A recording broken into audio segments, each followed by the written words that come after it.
Hello, everyone. Welcome back to the Fetch Quest podcast, where we talk about video games and more. I am your host, Guy, joined by my fellow co-host, Brewer. Hey everybody!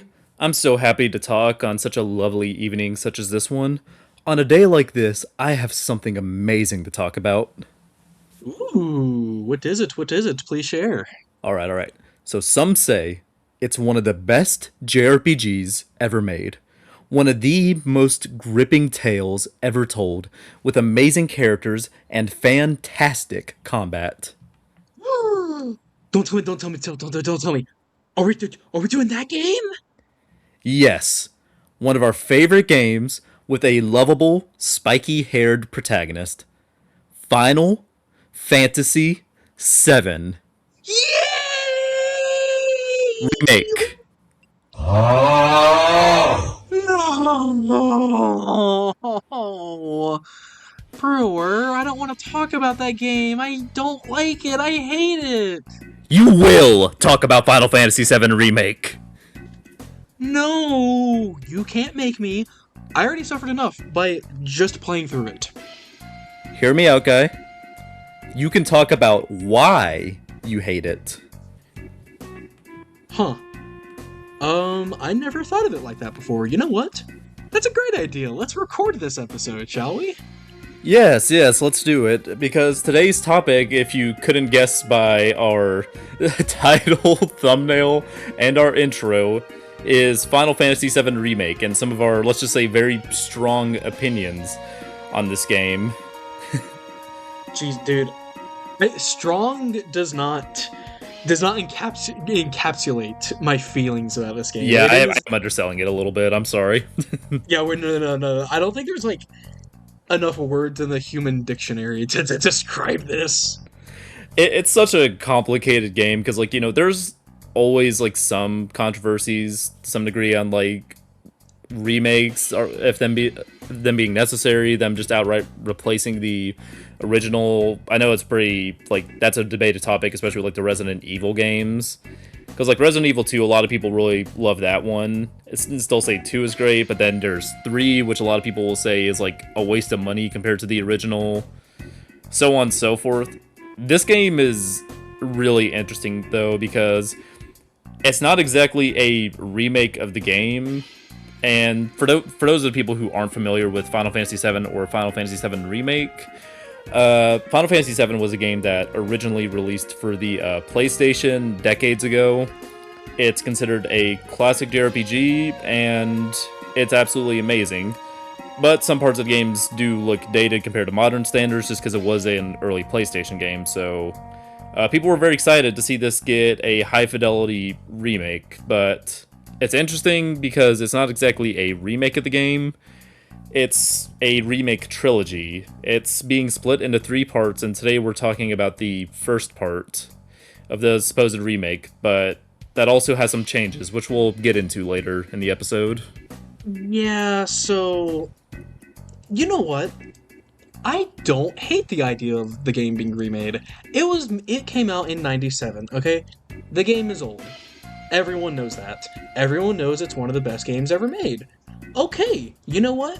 I'm down for this. Get some upgraded graphics, have everything look nice. This could be something that could be out of love and a way for people to re-experience one of the greatest games of all time again.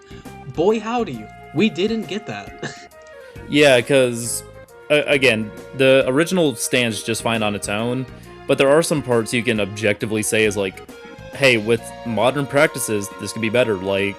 I don't think, regardless of any remake at all, that adding voice acting is usually a bad thing, just because a lot of the times in the older games, a big reason you wouldn't have voice acting throughout the whole game is due to file restraints and whatnot, and it just being very expensive.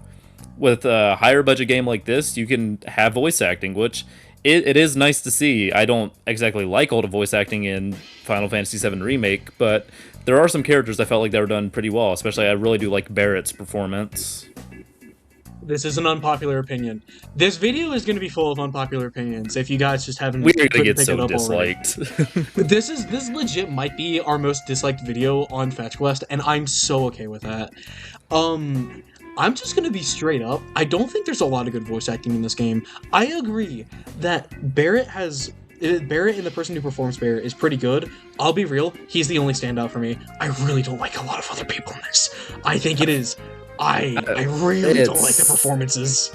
Yeah, I feel like the main characters for the most part are, I'd say, good. I don't think I've been blown away with them yet, but to their credit, or at least give the game credit, again, this is a three-part trilogy, so maybe some parts appear from Rebirth, and then whatever the hell the third game is going to be when it releases in 2035. Yeah, maybe we're going to have some amazing scenes then. But at least for what we have to work with, if I'm just reviewing Remake, because this is a full price game they did sell from a split apart version of Final Fantasy VII. Just reviewing this, it's like all right. I don't hate most of the main characters' performances, though. I will say, like, all the side characters are so corny. Like, oh my You're god, fucking it's so dude. corny. This game is cornball central. It's oh my god. Everyone always talks with the stupid fucking anime grunts, and it's so uncanny too. Because this is a good-looking game. Okay, like getting one of the positives out of the way already. This is a genuine like But yeah, I love getting great it out looking of the game. way. It is a it is a great looking game. Like I cannot fault the game whatsoever for its graphics because I think it knocks it out of the park with that. I have no issues whatsoever with how the game looks. However, how fucking ever, holy shit, when you have realistic looking characters with cornball ass dialogue. It's so uncanny. Oh my god. There's a scene in the beginning of the game with Jess interacting with Cloud, being like, "Honey, are you home?" And it's supposed to be quirky and cute, but I fucking hate it because no human talks like that. Yeah, also Jessie is an interesting character as well because they very much wanted to expand upon her because, like everything else in this game, this game, like it's weird calling it just a game because it is the basically like first 4 to 6 hours of Final Fantasy VII stretched into about a 30-hour long RPG, an 30 action hour RPG because the combat slog. was changed as well. 30-hour slog. Yeah, it's weird because like with a remake of the game, like I don't even hate the idea of it being longer or them expanding on a couple of the elements or some characters because like you know what, yeah, when they're spending that much money on making the game look as nice as it is, and also there being full voice acting in the game, you know, I can expect some scenes to be a bit longer, not have stuff be as snappy as a PlayStation 1 game in terms of like cutscenes and whatnot. But man, oh my god, it really does drag, especially because there's a lot of new extra scenes, which some of them I don't even feel like are really all that great and necessary. But then also just every scene has got to be like really, really played up to the max, which I'll get into that in more of a, like, I guess a story spoiler section, so we don't spoil you guys on some of the elements that are also in the original game. But Yeah, of man, course, of course. this game is a bit of a slog to get through if I'm gonna be honest. I don't hate the idea of like them going back through some of the original aspects of Final Fantasy VII and expanding upon some aspects because not every character is as developed as say Cloud, and I think it's a cool opportunity to actually look back upon your work and think about something new for your characters or for your worlds and trying to like gain and let the audience have a chance to gain new understanding about them. I think that's cool, and I think the remakes have a good opportunity to do that. Hell, look at the Resident Evil 4 remake. This isn't a spoiler because this is very early on in the game. The knife that Leon receives from, I'm pretty sure his name is Marvin in Resident Evil 2, is the same knife. They changed this. They changed this in Resident Evil 4 to where it's the same knife that he carries throughout Resident Evil 4 because that not only being his first night on the job was also impactful for him because that was the first person who right in front of him died. So of course he's honoring his memory by keeping his knife. That is something they added new in the remake of RE4, which I think is cool. It adds extra depth to Leon's character. That's something that I think helps. I think it expands upon the writing, some of the nuance of Leon. Final Fantasy VII Remake does the opposite of this approach, however, by giving you fake nuance or like fake depth, but in actuality, it's just a way for them to make it 30 hours. I'm gonna be real. I feel like a lot of the issues that like stem from this game, because this game also had a very long production for what it was. I feel like it's just Tetsuya Nomura. yeah. We'll get into that devil later, but I feel like some of these issues stem from the fact that like I think they spent so much on the money, especially for just Midgar alone, and they had so many resources into developing each part that they wanted to end up making this bigger than what it was, especially because it's not just Final Fantasy VII, it's Final Fantasy VII the franchise, which it's crazy to say the franchise of Final Fantasy has a franchise within itself for just a singular one of the games, because with how successful Final Fantasy VII is and how popular it is among any of other Square Enix's RPGs, they've really tried to go the extra mile with it. Like any of the other properties that feature Final Fantasy characters will usually have maybe something with Cloud and Sephiroth, like let's say Kingdom Hearts. Smash Bros has them as well, and then also we have Crisis Core, we have some mobile games. There's a lot to dig in with Final Fantasy VII, again, as a franchise now, not just a single game that released for the PlayStation a couple of decades ago. Like, that's the thing. It's like, I mean, this remake kind of makes sense for its existence. The idea that, like, again, this is like Square Enix's, like, a lot of people would consider their magnum opus. People are going to be like, yeah, it's very important to us. It's very important to a lot of people. Let's try and remake this and make some bank off it. Like, okay, from a financial point of view, it makes sense. It really makes sense. But the problem is that the greed got into the eyes of the beholder, and but originally was supposed to be like a game that ended on a very ambiguous but mostly positive outlook, got more. And I am of the opinion that I think it has one of the best endings in gaming. But Yeah, yet it because kept going. yeah, because to say a slight spoiler without delving into too much of what the remake trilogy is, it the games aren't exactly remakes, because you'll see throughout the game there's a couple of elements that are just like off, or a couple of story differences, or Cloud will have some random anime grunt and then see some vision or flashback. And that's because the events of Final Fantasy VII Remake are happening after Final Fantasy VII and also a really shitty movie called Advent Children that me and Guy hate. Oh my god, I hate that movie. Okay, so like it's weird. It technically is happening in the exact same time as the original. However, the events that you as the player are supposed to know is stuff that you can only collect if you know how the original game plays out and Advent Children, which is kind of insane to ask for a remake of a game that is very old. Yeah, so again, a lot of this stuff is playing out very similarly, and also there is some extra stuff they're adding to the story with like fate and stuff, especially with these like random ghosts that appear for a mysterious reason during some events of the game, and some characters that are acting out of place. Some stuff happens to them as well. Again, I'll try to keep it ambiguous for anyone who does want to play it for themselves for the most part. Yeah, that's like the basic like idea of Final Fantasy VII Remake. If you want to get into Final Fantasy VII Remake, I shit you not, the intended play method is to play the original, which is on every system. End of the video right now if you want to, and go play that game. It's one of my favorite games of all time. I think it's also the same for Brewer here. It is a phenomenal video game. It is not aged the best. I still think it's aged better than a lot of people give it credit for. It's a phenomenal video game. Go play it. Then you go watch the movie Advent Children. Then you're allowed to play the game Final Fantasy VII Remake, which, yeah, I don't need to speak more on that.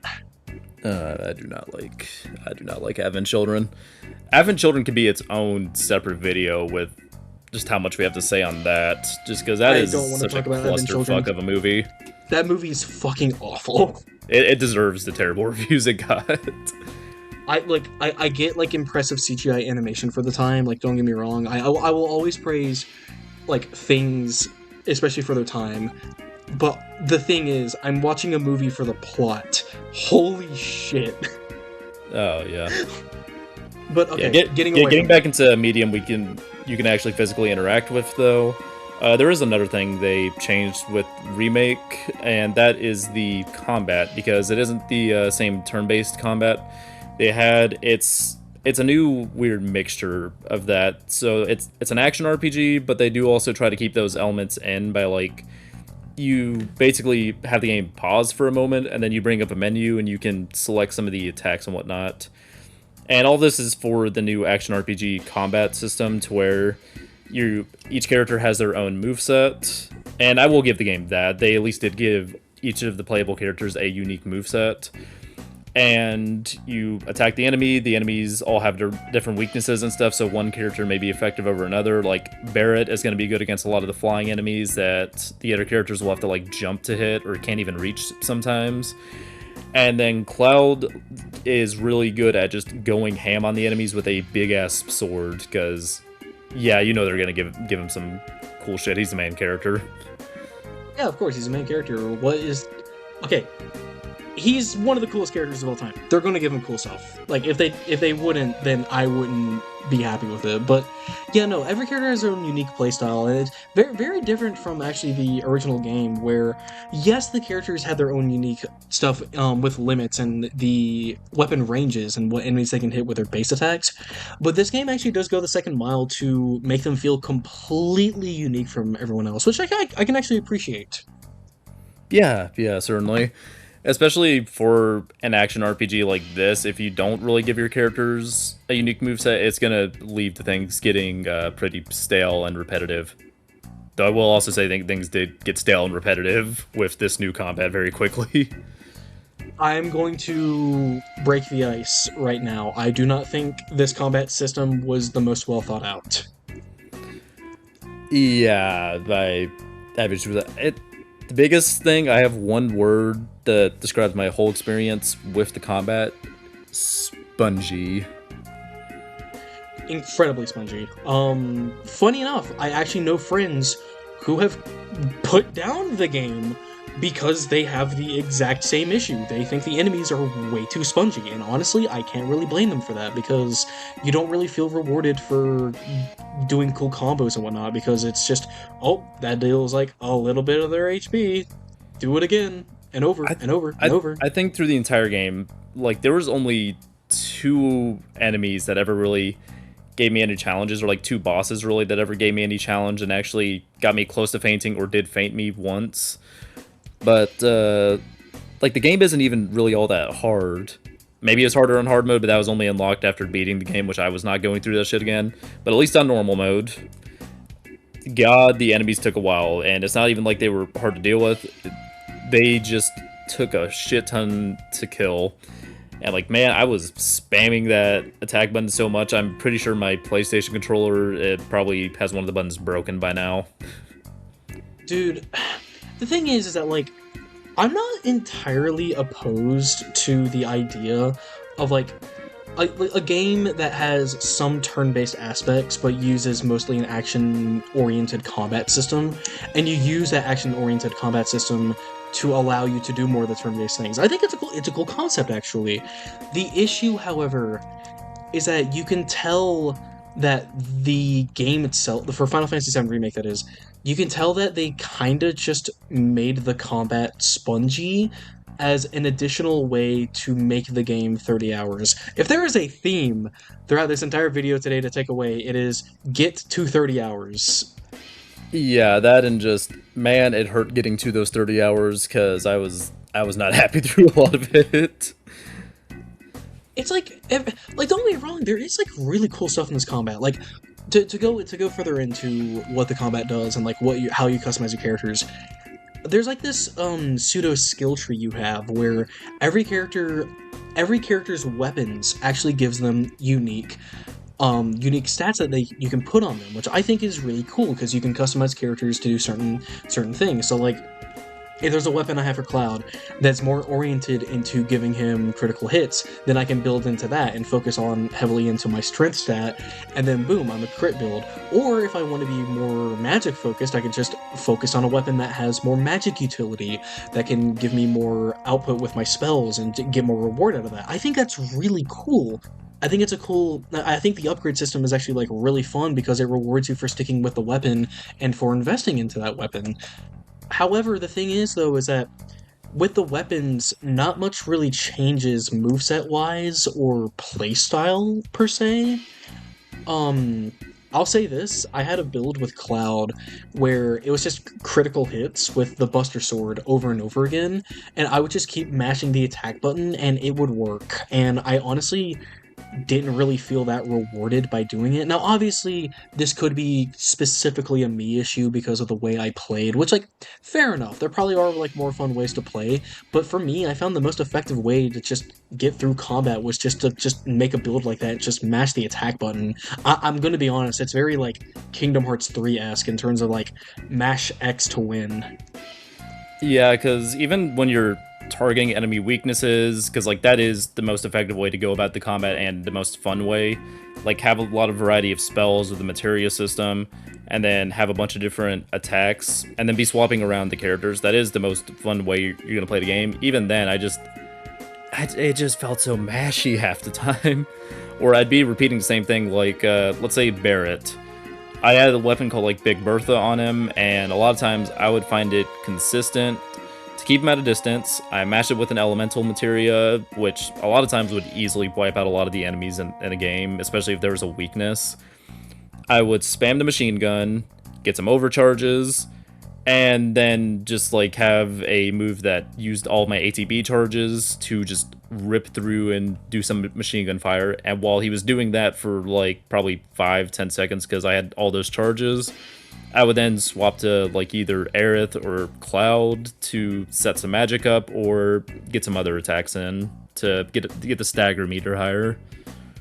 See, that sounds cool. Like that's something that I think this game can be really like cool with is the ability to customize yourself like with the move set.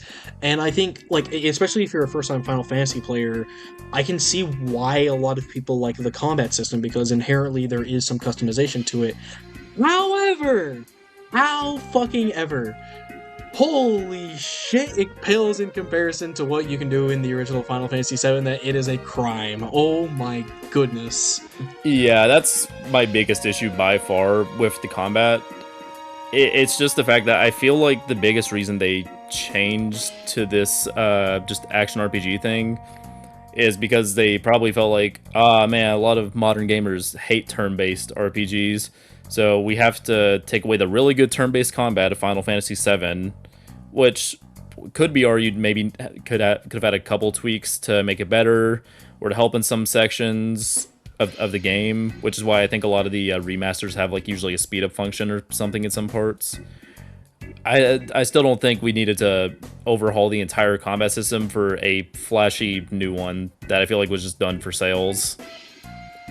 Dude, it's crazy too because like okay, obviously this is pure speculation, there's no way to prove it, but if that is true that they did this because modern audiences aren't as in tune to turn-based combat anymore, we have games that are still coming out with turn-based combat that are still blowing the market out of the margin, like out of the water, and they're doing well. Like a recent example was Expedition 33.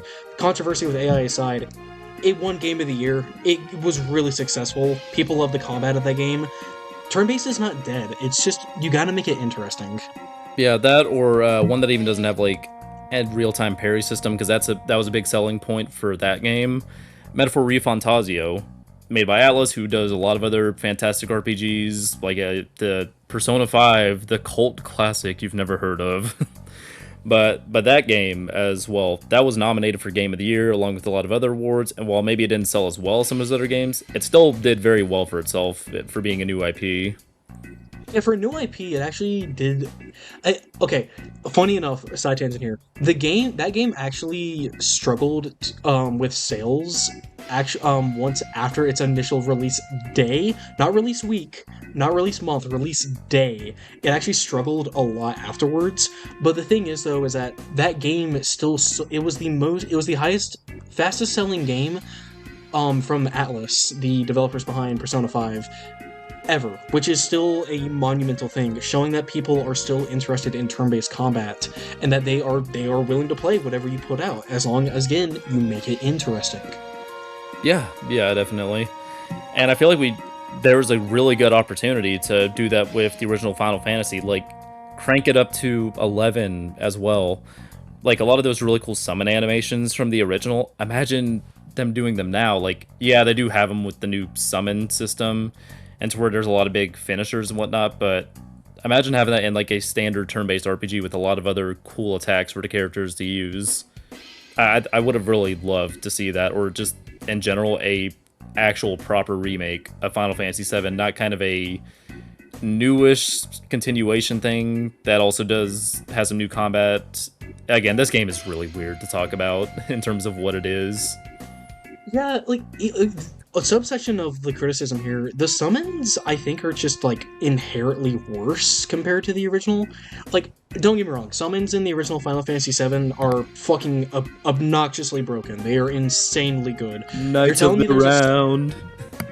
you're telling me there's a summon that I can pair with final attack, a materia that makes me do a certain action right before I die. You're telling me I can pair that with a summon that will revive myself and the entire party, making my death just not happen. Cool, that's awesome.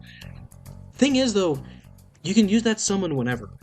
And I think that where Final Fantasy VII Remake struggles with is that with the summon system is that you can only use summons when you're in a boss fight or in a combat trial, which I did not find fun or amusing.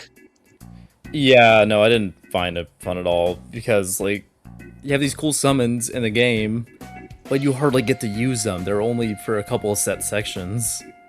And dude, what's cool about them too is that like they did carry this over from the original, which I'm really glad they did. Every summon gives like unique stats, so that will help you with your character build. There is a reason to use summons besides the moves they give you. They give you stats. Like there is the Final Fantasy VII is so fucking good. The materia system is so good because you not only get to choose whatever moves and actions you put in your characters, the materia affects your stats. That's very important to the customization of the combat, and though they keep it here in Final Fantasy VII Remake, it just doesn't feel as impactful because the actions of the summons just are minimal. They're minimized to only boss fights and certain encounters, which I just like, dude, it lessens the impact of them. Like, I want to see the giant explosions every combat if I want to. Like, fuck it if it takes forever. I want to see the fat chocobo. He's funny. I like him. I like him. He's funny. He's a cool guy. He's an early Yeah. summon. I like him. Yeah. Yeah, but you just don't get that. That and I feel like the stats are going to matter a bit less in this game with some of the materia changes, just with it being action-based, because you can do a lot to just avoid the enemies or just make it to where they're not really going to be doing anything to you compared to the original. With it being turn-based, a lot of times you would have to account for just taking damage. Yeah. No, like it's so weird, man. The materia system, we've said this before, is one of the most customizable systems in a turn-based RPG, at least that I've played.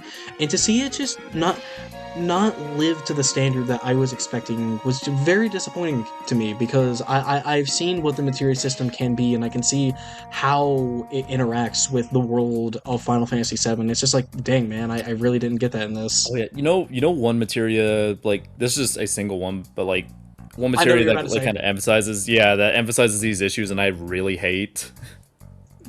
Dude, I know exactly what you're going to say. Please tell It me. could be really funny if it isn't, but I'm pretty sure you know it already. Enemy materia or Yep, enemy yep, skill enemy materia skill. Yep, specifically. yep, yep. Uh, this materia was really cool in the original game because I actually used it to great effect with like Barrett, because a lot of his weapons in the original game didn't give you too many materia slots.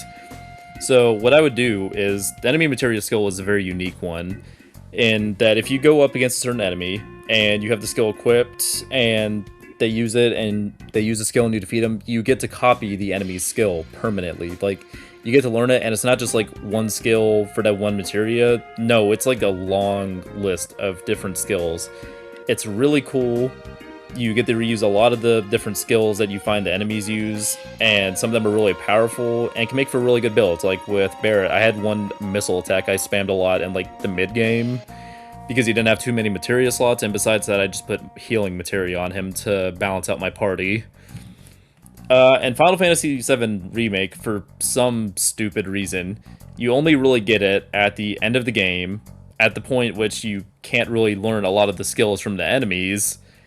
And on top of that, like, it's not even gonna transfer into like Rebirth, the other games. So like, what's the point of me learning these skills? I hardly get the chance to ever learn them. It's not even gonna transfer into the next game for the continued journey, which that was another cool part about it, which is an even worse reason for like why I don't really like the game being split up into these long remake games, because I don't have any of that continuation from it as well. So like, I can only really see it being fun and useful for like New Game Plus.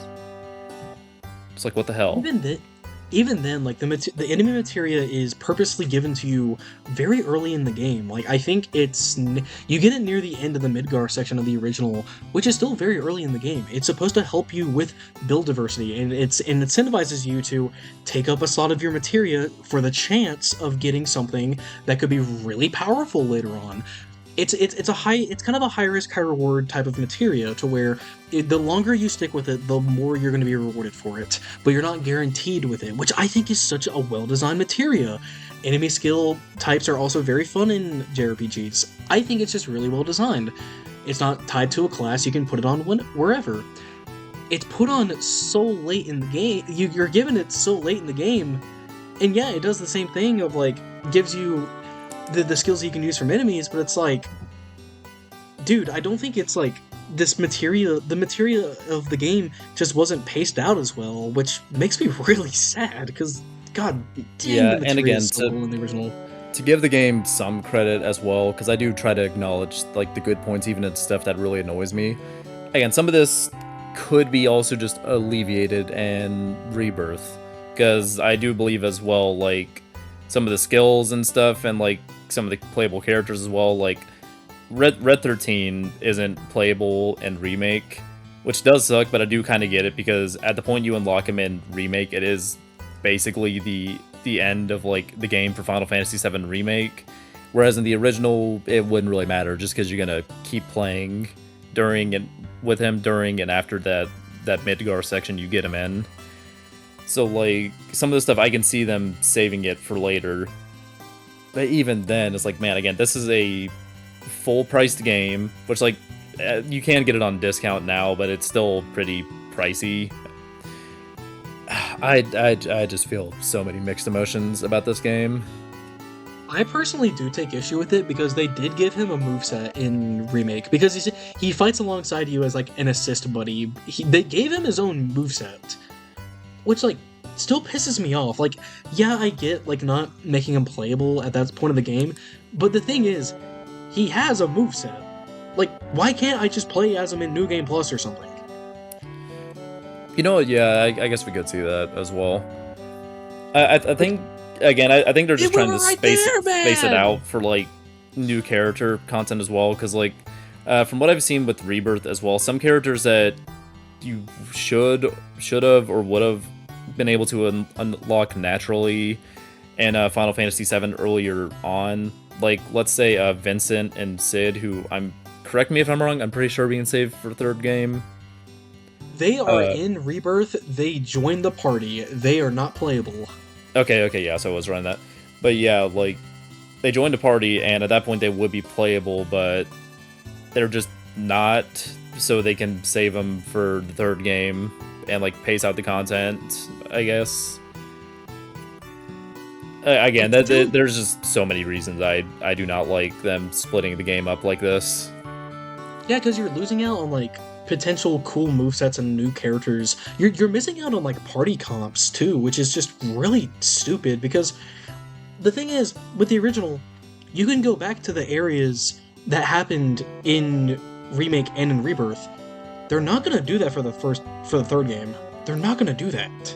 You know, one other thing that's gonna make this even kind of just sillier as well for like the game's approachability. What? I feel like a lot of new players, they're not gonna want to touch the original because it's a stinky old turn-based game that's outdated. It doesn't look great. Cloud looks like a bunch of polygons. I gotta play the new original one, or not original one. I gotta play the new high fidelity remake.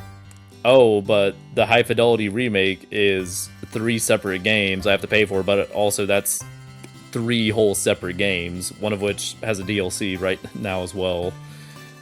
Man, I don't know if I'm gonna go approach this one because that's a lot to take in for like a single story in a game versus something like, let's say, just play the newest Final Fantasy 16, which is its own story and doesn't have these issues.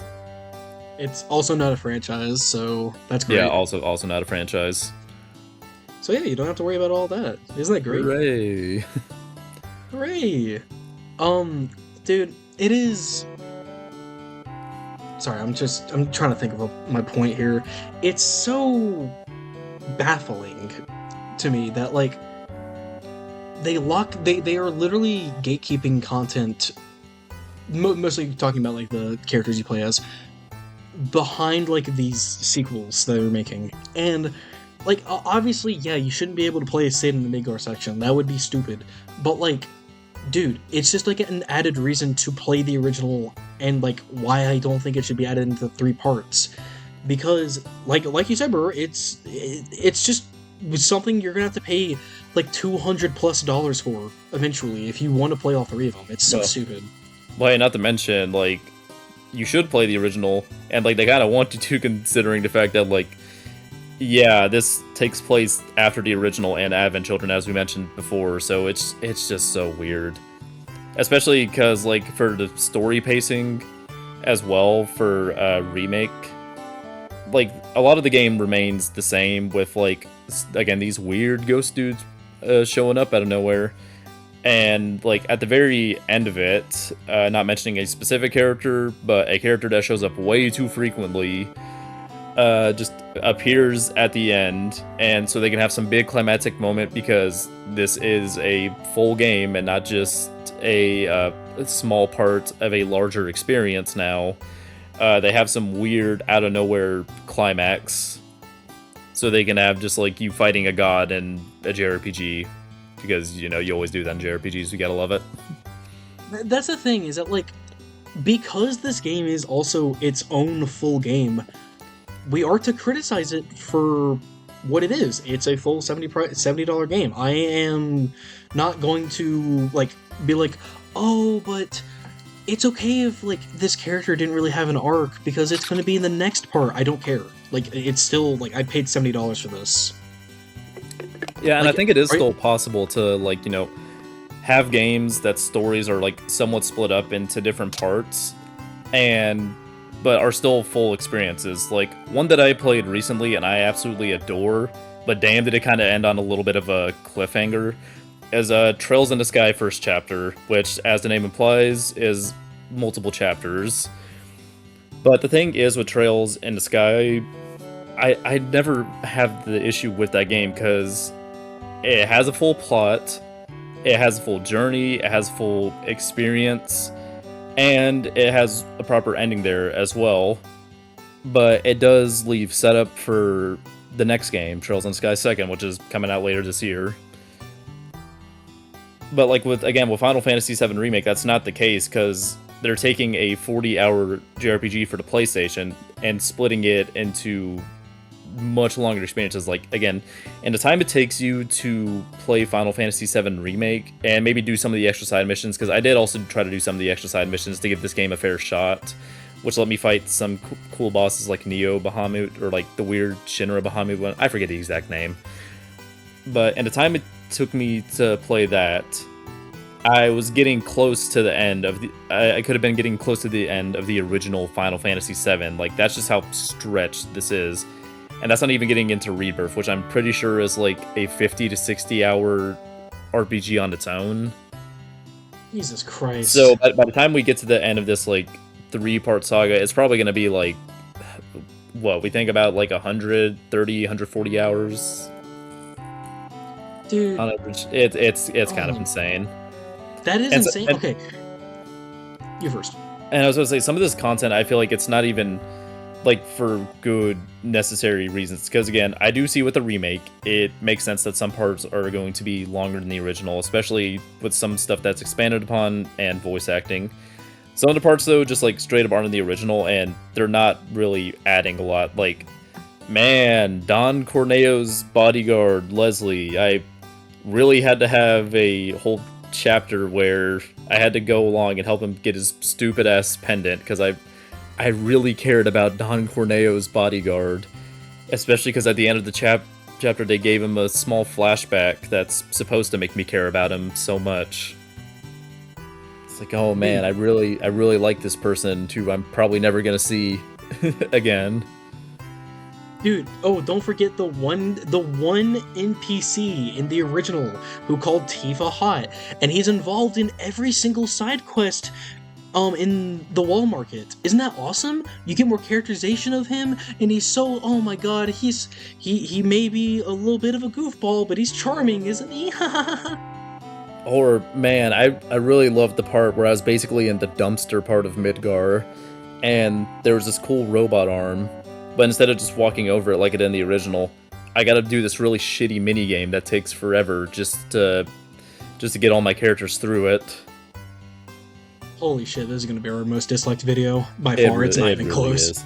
It's not This is close. probably the most hate we've put into like any single video, which is saying something because we did also have these same comments for the Final Fantasy VII original video. Which, Yeah, if you guys haven't dude. Okay, watched that, go I know we're check being it like out. overtly negative in this video, but like I'm being serious. Like I did not like this game all too much. Like I'm trying to give my criticism, and I hate comparing it to the original because like I do think media should stand out on its own, and obviously because I have the perspective of playing the original, I'm gonna have like a much different experience than people who are going to be playing it for the first time.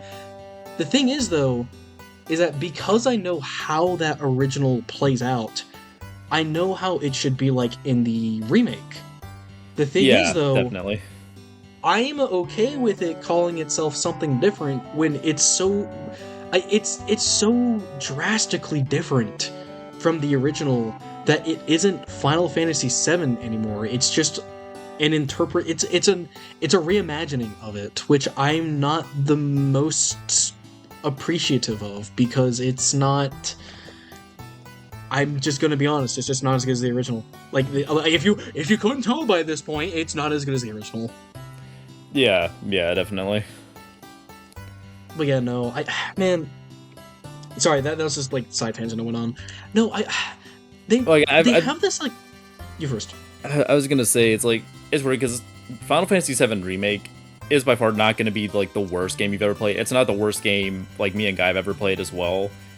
The reason we hate it so much, and I feel like some other people do as well, is just because especially what it's calling itself and what it's supposed to be in general. Because if this was any other random run of the mill game, like maybe that also decided to do like 3 separate parts, like okay, maybe that's fine. But when you're taking an established IP, an established story, especially one that's as praised as Final Fantasy VII, there's gonna be room for criticism because, like, yeah, it can stand on its own in some ways, and it does have some elements that does make it stand out, like let's say the voice acting or the fact that, like, damn, Midgar looks really pretty now, and Tifa.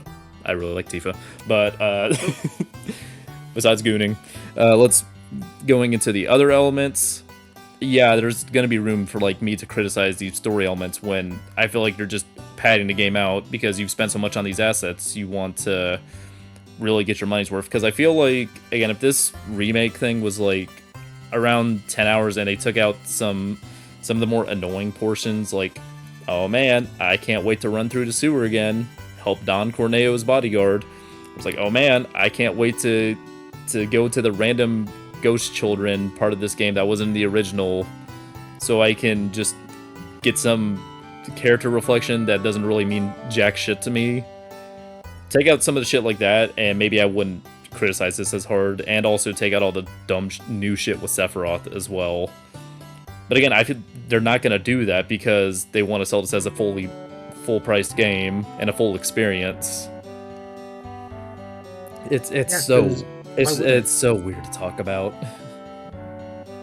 it is weird because it's, man, don't get me wrong. I think there is merit in expanding upon a world that you've already made a complete story in. That's why spin-offs exist. I mean, hell, Star Wars, one of the most profitable franchises ever. One of the biggest selling points of Star Wars is that there is a lot of side content that you can invest yourself into that's pretty good.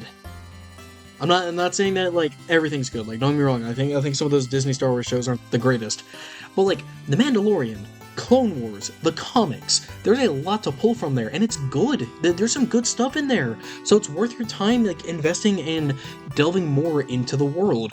The thing about Final Fantasy VII Remake is that the stuff that they do expand upon doesn't really feel like it's out of necessity or like or the want to try and make the game or story more nuanced. It's just feels like it is just there to pad. It is there for the 30-hour mark. If there is like a character that has like a speaking line in the original, they are going to get an entire cutscene or side quest dedicated to themselves. And you'd think this could be potentially fun. This could be cool because I like the world of Final Fantasy VII. I think it is very well thought out in the original, except for Wutai. That's one thing I did forget to mention in our original video. I do think Wutai is kind of underdeveloped, but Yeah, no, that's fair. That's fair. But the thing is, it's just not well written. Like, and that's crazy because I know people are gonna be like, "But Final Fantasy VII is like one of the best plots in a video game." It's still not well written. Like, yes, the original Midgar section is well written. I think the changes and the things that they've done to the remake make it a poorly written game, and that includes the side content and the stuff that they've included. Yeah, and there's so much padding into it that like makes it infuriating to go through as well. Because before we get into like the big spoiler section, which has probably our biggest criticisms of the game, I made a bit of a list of just like a lot of the like random padded shit that just like makes it kind of painful to go through. Because like there's that shitty crane minigame I mentioned, but also like again, since every NPC has to have some dialogue now, when you're going through that section, there's a little cutscene for these random ass thugs. It adds nothing, and you kill them in 10 seconds and walk away. But then also going through a lot of these trash or sewer sections with Tifa and Aerith, random parts that I can very much predict are going to collapse, and then Cloud just jumps over it. They have anime gasp, and then just nothing comes of that. You have to have a section where you turn off all the lights on the plates, so you can get to the reactor, the Don Corneo bodyguard. When we're going through the Shinra building, we're not just gonna go through a normal way. First, Tifa has to climb along these lights in a very scripted sequence that you still have to play through, and that takes a while. Like, oh my god, I could keep going on and on and on. Or hey, the motorcycle scenes, probably because they spent a lot of money in making it looking really cool, and to still have the concept from the original. Now there's a giant ass robot that is also spongy as hell and takes forever. And also there's a section earlier in the game where you're also on the motorcycle for way too long, and this random character comes in, so we can throw out a couple of corny one-liners and you can fight him. It's like, oh my god, there's just so much padding to the game. I think that lends us into the spoiler section because I think one of the biggest instances of padding in this game is the new implementations to the story that they've added, which I am going to say it right now, I don't think are good. If you couldn't tell already, I don't think it's very good. Yeah, it's probably our most hated part of just the remake games, especially this one. But hey, again, if you do want to at least... We played this so we could have our own opinions on it as well and give it a fair judgment. if you guys want to do that, hey, I'd highly advise you can go do the same. Because hey, maybe there's some points we got wrong, which a lot of our friends and some people we know will say so. Because again, this will be one of our most disliked videos probably. But also, hey, maybe there's some stuff that you dislike as well. So hey, go play it, go form your own opinions, or hey, even better, go play the original Final Fantasy VII first. Because the spoiler section we're about to go to is not just for Remake, it is also for Final Fantasy VII because that got thrown into the mix as well. It is very important that you play the original game to understand Remake, and that if you want to gain your opinion of it, play the original first. It is the intended way. It is the original. It is something that I feel like is meant to be compared to, and it is something that they reference very heavily in the remake. Even the stuff that's not covered in Remake, it is still brought up in the originals. Like it's weird. It's, let's just say, time travel. That is all I'll say.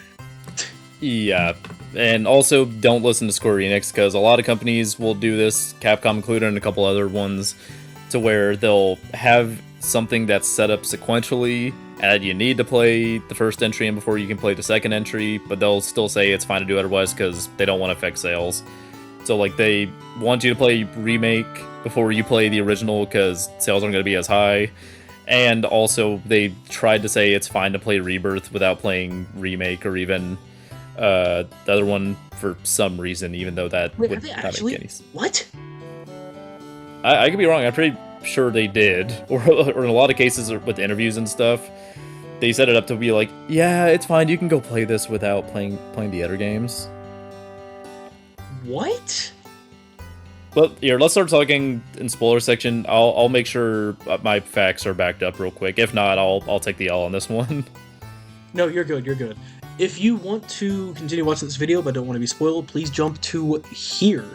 Well, actually, so with that being said, no. I'm just thank you for watching.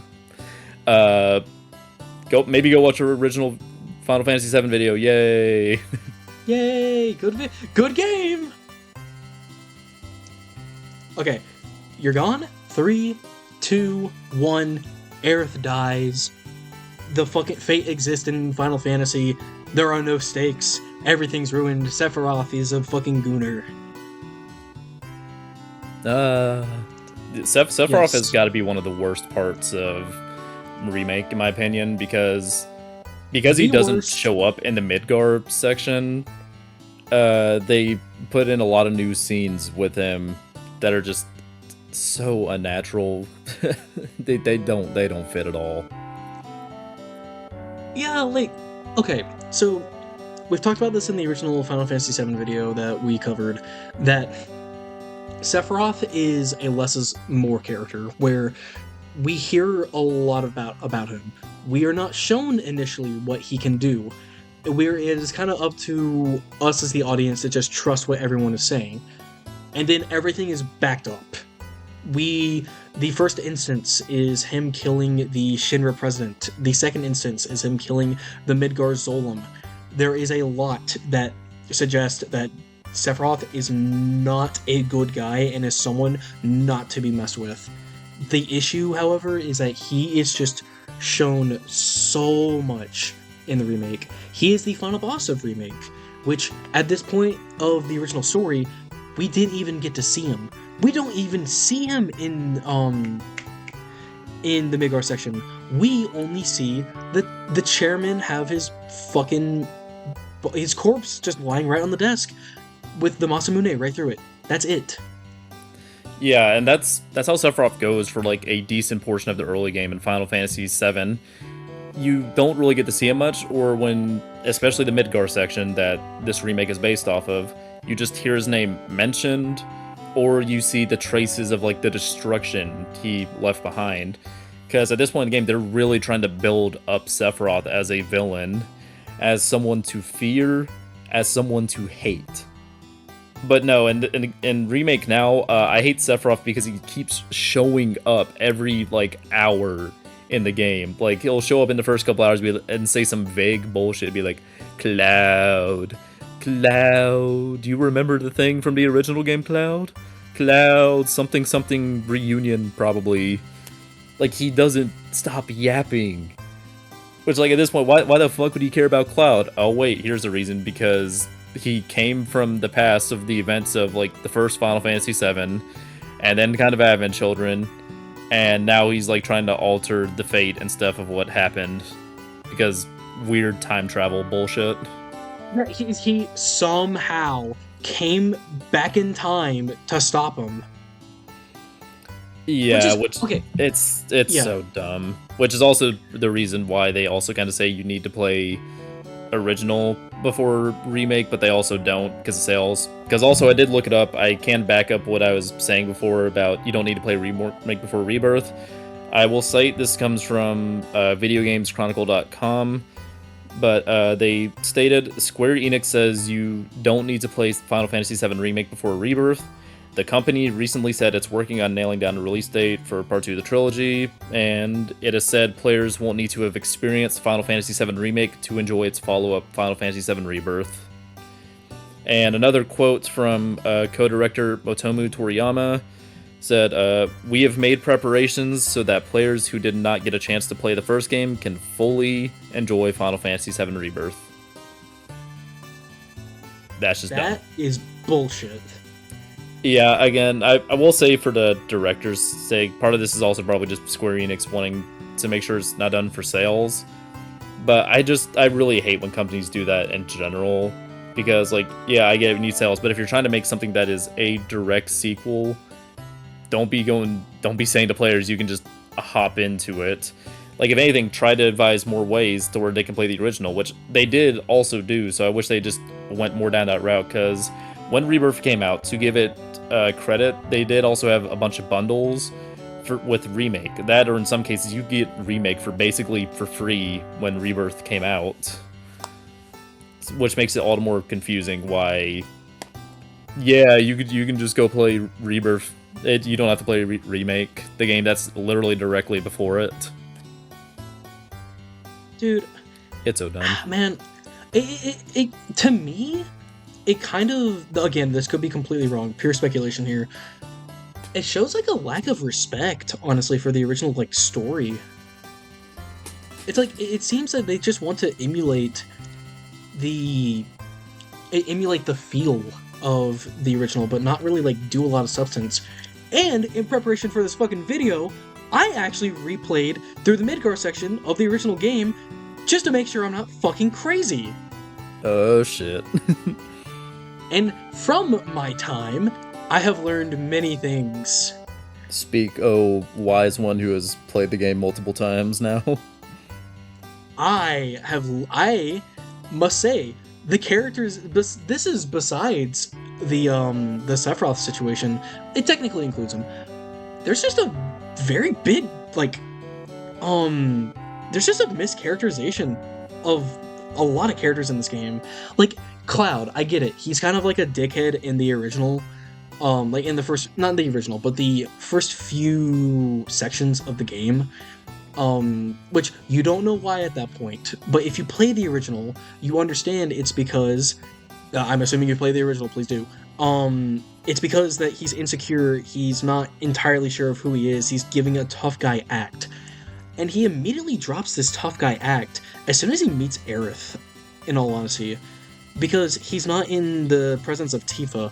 When he's in the presence of Tifa, I shit you not, his anxiety and nerves just go up.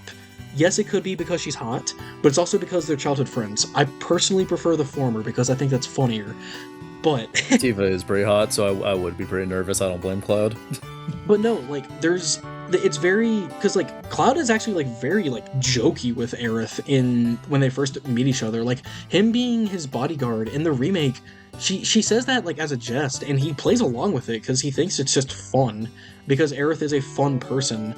He doesn't do that in remake. He just like tough guy scoffs, and that's like a very big mischaracterization, I think, because it's purposely supposed to show that Cloud is someone who will change his personality on the dot depending on the situation, and that's something you're not going to pick up on a first playthrough. You know how I mentioned. I feel like some of these issues is because they're saving content for the next two games. Yeah. I feel like Cloud and some of the other characters is like a lot of them have gotten messed up to some degree because of that. Like Cloud loses part of his arc because again we're in the first 5 hours of the game that's stretched to 30, so they're gonna be stretching some of those parts. But simultaneously, at the same time, with the weird time travel bullshit, with the really dumb conclusion at the end, they also try to make these characters have these complete arcs and a complete climax as well, with Sephiroth showing up just like out of nowhere because, oh shit, we only got 30 hours of the game, but we spent millions of dollars on this. We got to release this now. Yeah, no, literally. I do think like some character arcs are going to be fucked up because of this. Dude. Also, oh my god, the big thing as well.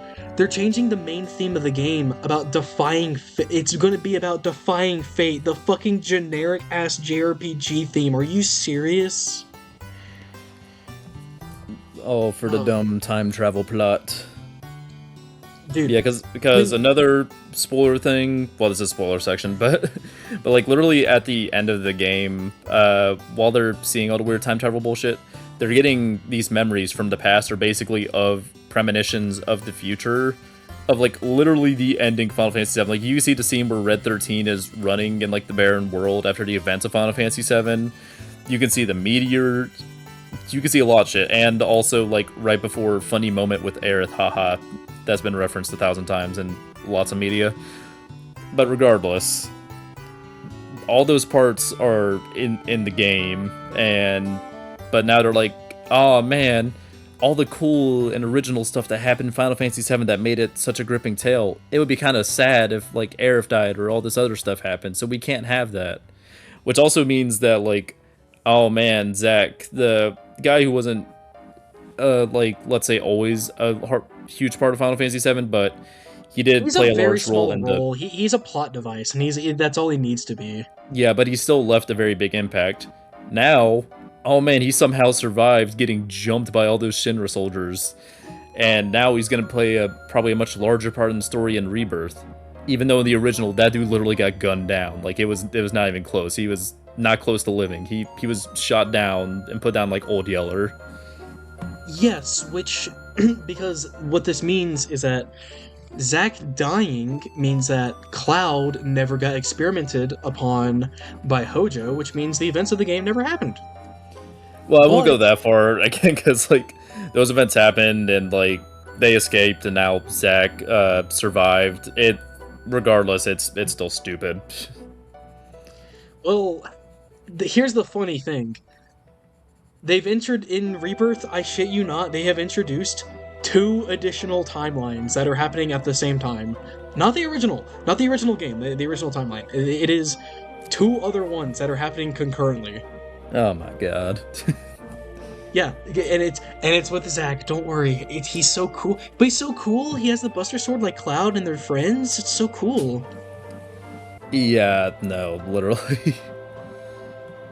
It's cringe. It's cringe as fuck. And also, this is a.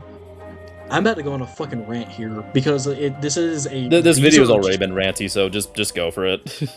This is a sign of very bad writing. Like this is bad fucking writing. So, in Final Fantasy VII Remake, they introduced the concept of these fate ghost things.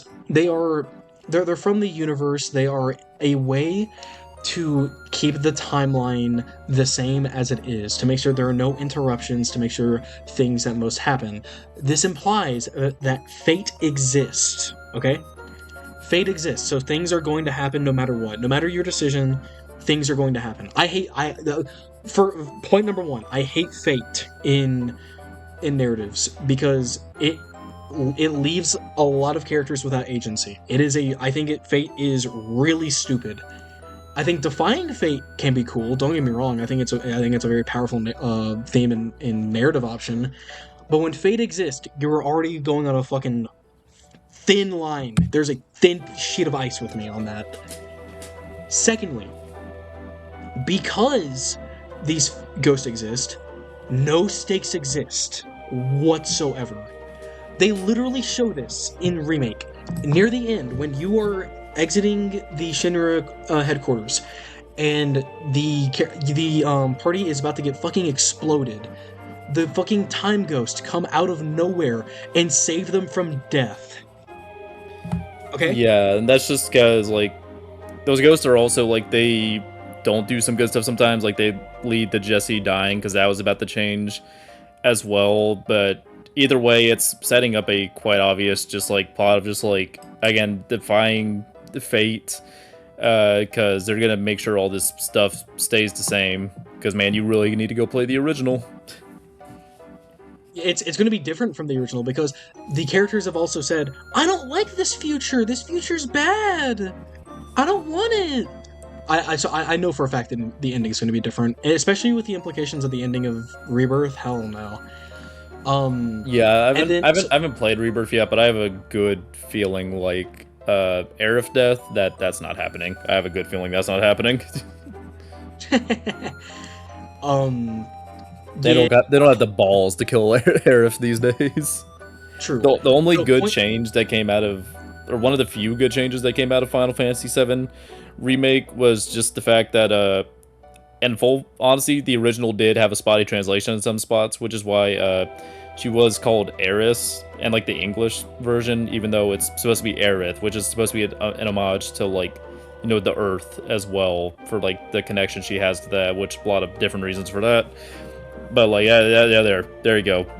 One point for Remake for fixing that, even though they also could have just patched that in the Steam version years ago. True. True. And so point number two is that stakes no longer exist with the time ghost, okay? And then the third one, the time ghost only show up when it's convenient. There are so many different changes that happen in this game. So many different things that aren't a part of the original game, but the time ghosts don't show up. Oh man, they don't show up, but they only show up when it matters, when they're trying to when they're trying to build tension for the plot. No, Bareth gets stabbed by Sephiroth. No, we can't have that. The time ghost heal him. He can't die. No. But you know the fucking um whatchamacallit, the whole side quest that Aerith and Cloud go on uh with Don Canero having to fight in the gauntlet to go see him. No, that's not in the original. You're correct, viewer. But I would have but been here's the so happy if those ghosts had came in there, especially so we didn't have to do that shitty house boss fight because that shit took forever. it's not a fun fight. Yeah, because like even when How, you're targeting weaknesses, that shit takes forever. That are like other padded out sections, like the shitty ghost town. Why couldn't the Wraiths have like pulled us away from that? but yeah, no, the ghost only show up when it's convenient, and that's what I hate. Because these three signs are to me signs of It is really sad. bad. It's sad. It makes me sad. They're signs of really bad writing. I'm gonna be honest. With like again, the implication that there's no tension because the ghost will cover the characters as long as they go through the original like timeline of events, they'll be fine. The thing is though, they already stray away a little bit from the original timeline of events, so they only show up when available, okay? And the idea that they are defying fate means that everything has already been sorted from them, so the characters' decisions and what they do has already been predetermined for them, which is really shitty. I hate that. Those are my 3 points with the time ghost, that as to why I think they're terrible. I think they're just bad. They're bad things to put in this game. Yeah. Well, again, the time ghosts are just a part of the like much bigger problem and just this weird new plot that Tetsuya Nomura conceived that they're trying to go for. Because I don't care what they say, there is no fucking ways. Like, yeah, this is what the original devs intended. Because they have like spoken about it in interviews when asked about it, the fact that like all this weird stuff is in these remakes, or not even remakes, reimaginings. But then they're like, yes, this was the original vision behind the game that we always intended to have these padded out sections and these weird time travel thing. this always was meant to happen. Which Yeah, no, I just don't buy it.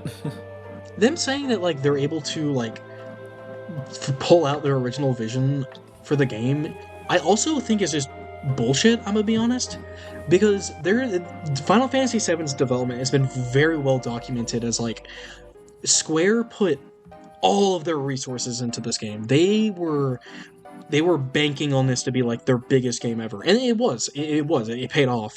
But this was their first 3D game. They were like, we're putting everything into the writing of this game. We think it can be fantastic. The combat was great.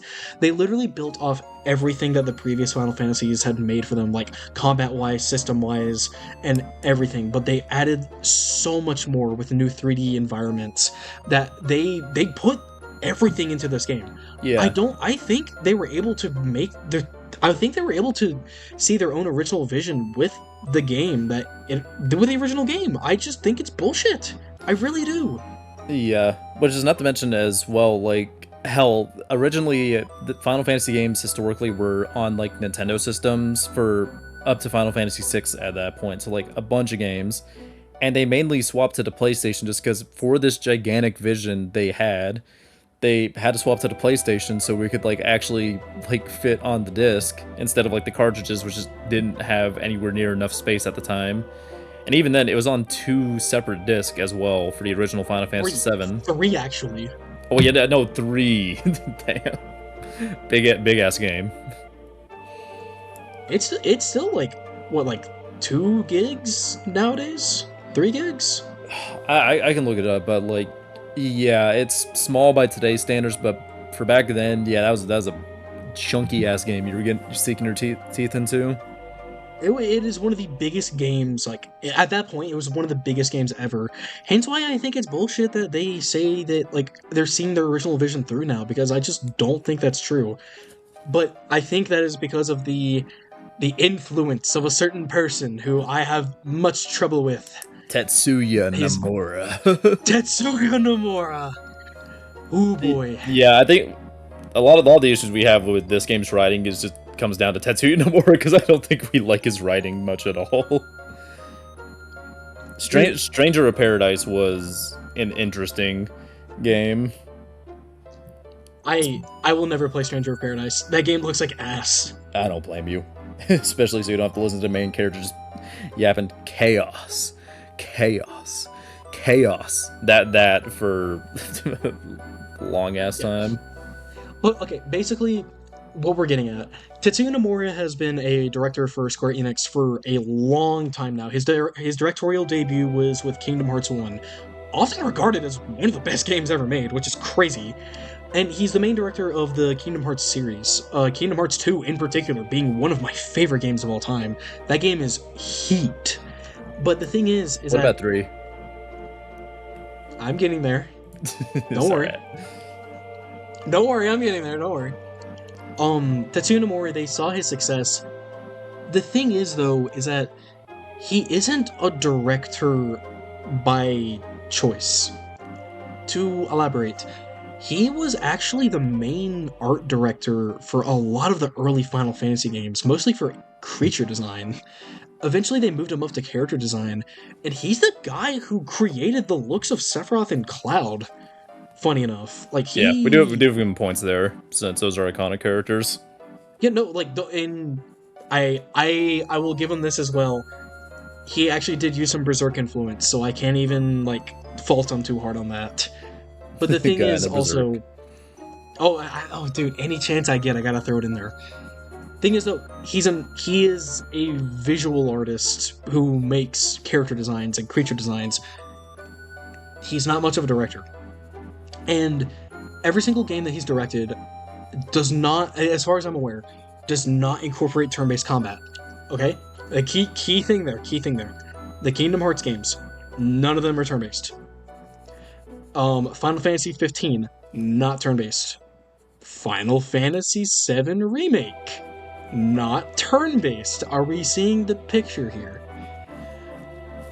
Wait, he was behind Final Fantasy 15 as well. That explains so fucking much. Yeah. So, okay, the reason why people... Okay, I shit you not, one of the reasons why Final Fantasy VII Remake had such a bad development cycle is because that, Kingdom Hearts 3, and Final Fantasy 15 were all developed at the same time with the same goddamn director. I should really be surprised, but I'm just not. Like, no, that is real. That's a big reason as to why people think Kingdom Hearts 3 actually just wasn't as good as the other games. Not only was the combat like not spongy, but just mashy. There wasn't as much content compared to the other Kingdom Hearts games. There was a fucking $30 DLC afterwards that only added like 5 hours of content, which is so stupid. Um, yeah, no, he does not have the best track record for developing games. People say from what I've heard, he kind of ruined Final Fantasy 15. It originally wasn't supposed to be a mainline Final Fantasy game. It was supposed to be something called Final Fantasy Versus 13. It's like a cool like action adventure hack and slash game. But I think he got his hands on it and they changed it to be a mainline Final Fantasy.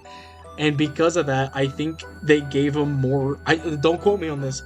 I I think they gave him more influence over the writing and the like directing for the gameplay on that, which I'm just like, oh Jesus. That's interesting. Without again though, with it focusing on his other work, yeah, I don't like what he did with remake.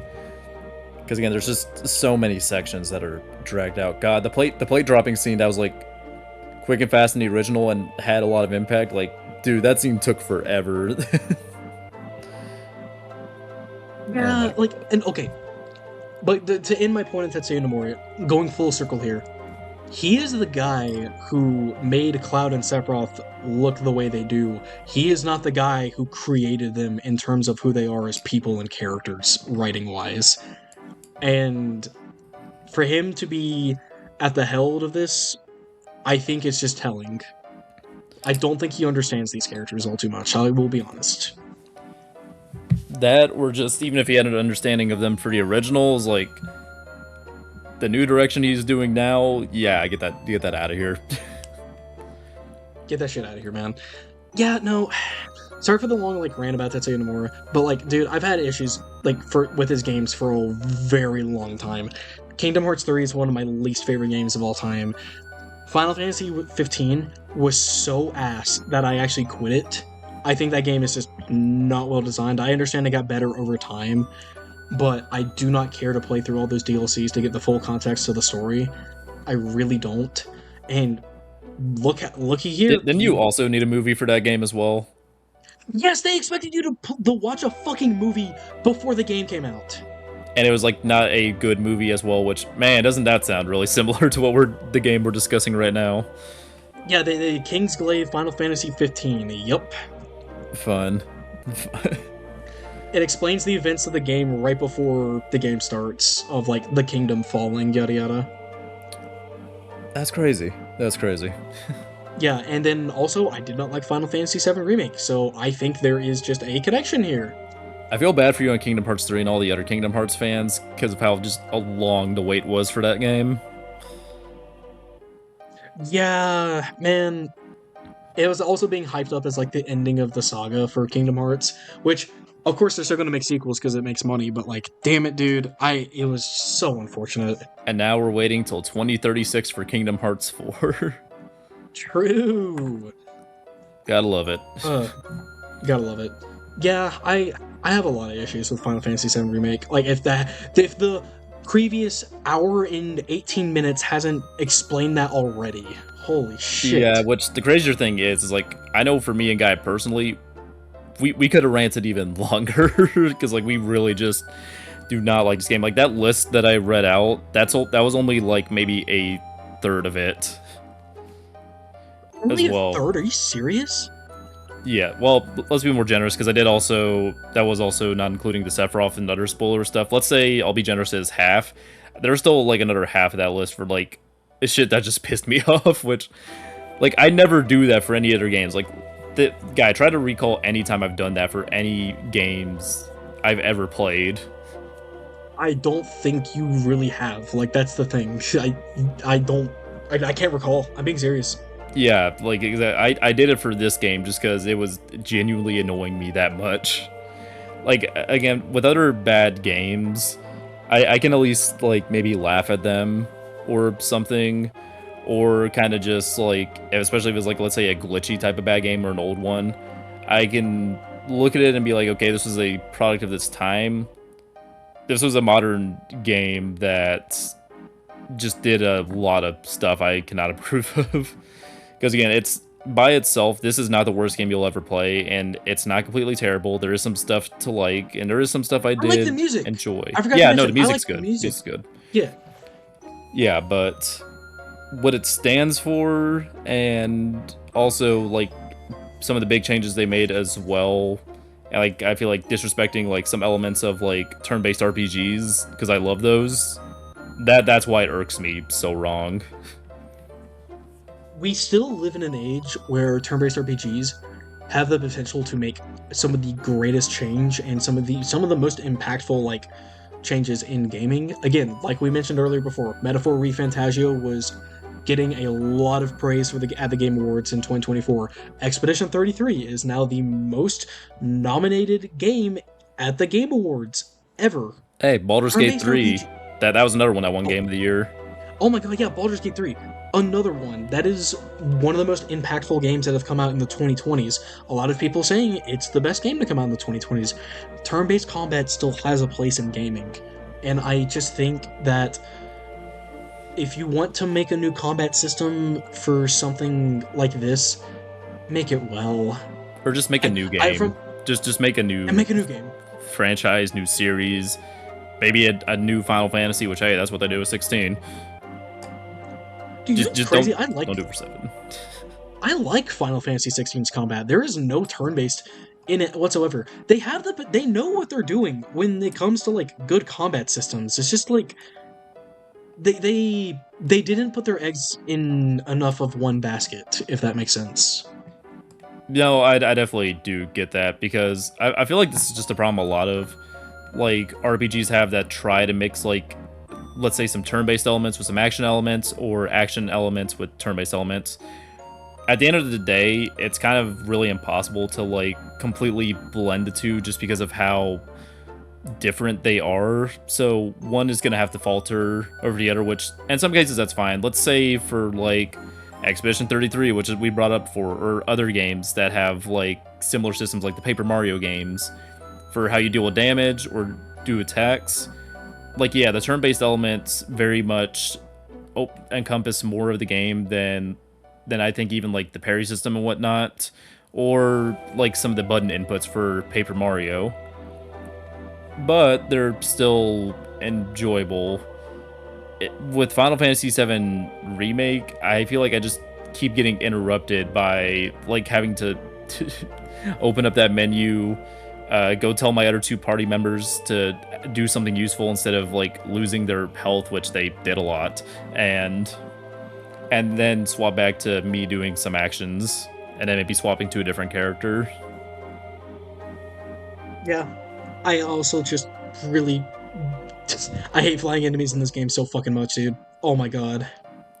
They weren't too big of an issue with me with the build I had for Barrett, but one of my last small complaints as well is you do have to swap around the characters a lot, and what I mean by that isn't for like the combat I've been talking about, but also just in the story, which parts of this were in the original in full fairness, but like even like end of the game, I remember I was so annoyed because like for the Sephiroth fight, I had my party set up as I think Cloud, obviously because you always have Cloud for the most part, Barrett and Tifa. I'm pretty sure. Well, actually, no. I swapped out Tifa for Aerith for healing. And when I got to the fight, I noticed I couldn't really use Aerith. Like, I was able to use her for, like, the weird ghost amalgam thingy for a couple phases. But I wasn't able to use her for Sephiroth, which really sucked because I had set her up as my primary healer. It's like, why at this point when all the characters are present there, why can I not choose the ones I'm going to be using? And during a lot of the game, you have the characters split off in those awkward ways for the team. Also, was not a fan of that. Yeah. Yeah, no, for that final boss, though, it really did suck because I didn't have a lot of great primary healing on like Tifa or Barret, so I just had to spam Mega Potions. That sucks. That's what I did. I honestly, I just had cure on one character, and then I would just spam mega potions because like it just felt more consistent. Yeah, no, the healing wasn't too much of an issue besides that fight because I didn't have my party member whose materia was set up that way. Because the thing is, if I had known beforehand, I would have just set the materia onto Barret because that's what I did for most of the game as well when I didn't have Aerith with me. Yeah, no, that's fair. Um, I think we're getting to that point. I think we're getting to our concluding thoughts. I think we've said a lot. If I were to begin, Yeah, yeah, honestly, yeah, honestly, I don't like this game. I struggled for a while to give it a proper review score because I'm trying to be fair and I don't want to overblow hatred because I don't want bias to get in the way of like actual criticism, but like I'm going to be entirely honest, Brewer, when you played this game and had the exact same issues that I did, I felt fucking vindicated. I'll be entirely honest. That's so funny. It's sad, but it's true. Um, I I don't even think this is a mediocre game. I just think this game is bad. Like I'm being honest. I don't even think it is like average. Like there is good stuff in this game to be had. I think the areas are beautiful. I think it is a very good looking game. I think that it has good music. I like the music. They're fun remixes of the original soundtrack. The original soundtrack is also very good. So to remix it into the modern instruments is very fucking cool. I like Barrett as a character. But the thing is, all the stuff I like from there is just little things. Everything else is like, it's either stuff I have really big issue with, or if there is stuff I like, it's just overblown, or it takes the one step forward, two steps back approach where they do something good, but it's held back by other things that I just can't ignore. I don't think this is a good game. I'm surprised this got fucking nominated at the Game Awards, by the way. Yeah, no, I know that and Rebirth as well, which I am so glad they both of them did not win Game of the Year. I am, dude. Honestly, okay. You know how there's the term of Oscar bait. Like, if you're like an old timey biopic movie with like a popular actor that's like a drama or something that about shit. Yeah, you know how people call that the Oscar bait. Yeah, yeah. I feel like those games in particular are fucking Game of the Year baits. I'm being entirely honest. Yeah. I mean, well, honestly, for Game of the Year, a lot of it is always going to be driven by popularity to some degree. Like, I will give them credit where credit's due. Is like it isn't always the case, and it's still better than having stuff be fan voted because whenever that happens, gotcha games win stuff, so people can get more spins for their addiction. But like, man, yeah, I know why Final Fantasy VII Remake's on there. Yeah, I don't think it deserves I, it. I, I Really think the don't. thing is because again, a lot of people won't go and play the original. They'll start with this, and because it's so beloved, and because a lot of those same story beats are still in there, and some of them are still pretty good, a lot of people are going to fall in love with the game or the series this way and want to defend it when they really should just go and play the original. They really should. I'd say for my And concluding points, because again, I've said a lot, guys said a lot. Like as I mentioned before, this game isn't terrible on its own. Like even trying to look at it objectively, I would say this is okay. In some parts, maybe even good. I wouldn't say it's like great or fantastic.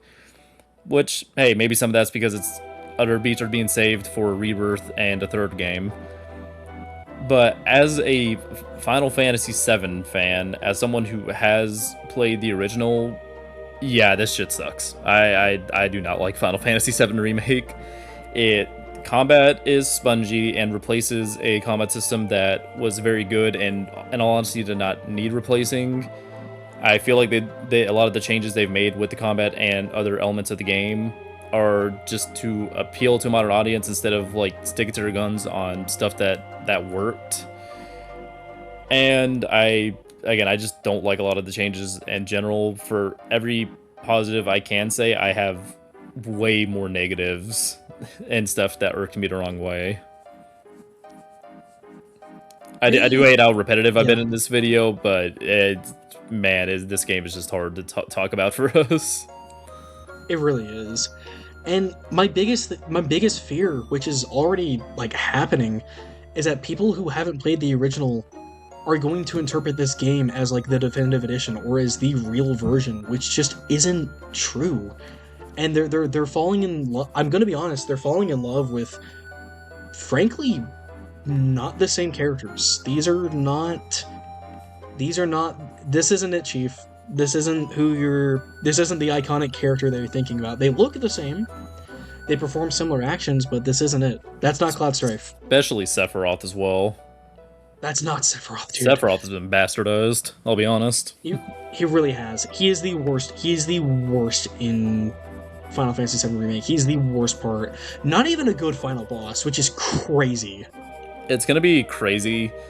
The Final Fantasy VII Remake trilogy is going to be the only trilogy that has like the same person involved for the final boss, to my knowledge. Sephiroth, a different form of Sephiroth. And then for the third game, I can almost definitely bet all my money it's going to be a form of Sephiroth, or basically just the actual final boss of Final Fantasy VII. Funny enough, they've already put in the first phase of the final boss in Rebirth for some fucking reason. Yeah. Because why would they like consistency? Why would they? Yeah, why? Yeah, but again, this is gonna be, like I was saying, probably one of our most disliked videos of all time. I don't care. Though, hey, maybe give us your opinions, maybe stuff you possibly agree on, or stuff that, some points that maybe me and Guy should have conceded on. And just give us your general thoughts on this video and all of our videos in general. We'd love to hear some feedback. Even if this one we are going to be getting flamed a bit. But with that, we've been the Fetch Quest Podcast. Thank you guys so much for watching this video. That has been very long as well, if you've watched the whole way through. True. Yeah, no, thank you guys so much for watching. We've been Fetch Quest, and we'll catch you later. See ya! Goodbye.